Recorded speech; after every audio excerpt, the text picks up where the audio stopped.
കഴിഞ്ഞ വീഡിയോ നിങ്ങൾ പറഞ്ഞല്ലേ മെഗ്ഡി മൂവിങ് ആവറേജ് വെച്ചിട്ട് ഒരു എൻട്രി ഉണ്ട് എന്നുള്ളത്. ജസ്റ്റ് ഇന്നലെ ഒരു എൻട്രി ഉണ്ട്, ഞാൻ കാണിച്ചു തരാം. Just SMA 50 average, moving average 50യും മെഗ്ഡിയും കൂടെ നമ്മൾ മിക്സ് ചെയ്തിട്ട് നമ്മൾ 5 മിനിറ്റ്സിലാണ് എൻട്രി പ്ലേസ് ചെയ്തത്.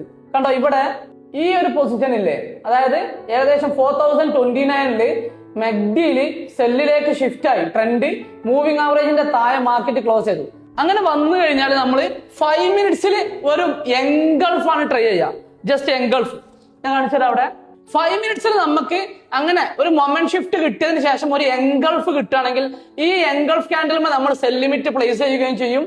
തൊട്ട് മുകളിൽ നമ്മൾ സ്റ്റോപ്പ് ലോസ് വെക്കും. ഒരു 1:2 ആണ് നമ്മൾ ടാർഗറ്റ് എടുക്കുക. ഇവിടെ നിന്നാണ് നമ്മുടെ എൻട്രി ട്രിഗർ ആയത്. ഏകദേശം 1:3 മേലെ ഈ എൻട്രി നമുക്ക് കിട്ടിയിട്ടുണ്ടാവും. ഇങ്ങനെ നമുക്ക് എൻട്രി എടുക്കാം. പക്ഷെ ഇത് ജസ്റ്റ് ഇൻഡിക്കേറ്റർ മാത്രം ഉപയോഗിച്ചുള്ള എൻട്രി ആണ്. ഇതിന്റെ കൂടെ എന്റേതായ സ്ട്രാറ്റജികളും കൂടി ഉൾപ്പെടുത്തിയിട്ടാണ് ഇനി ട്രേഡ് എടുക്കാറ്, അല്ലാതെ ജസ്റ്റ് ഇൻഡിക്കേറ്റർ മാത്രം ഉപയോഗിച്ച് ട്രേഡ് എടുക്കാറില്ല.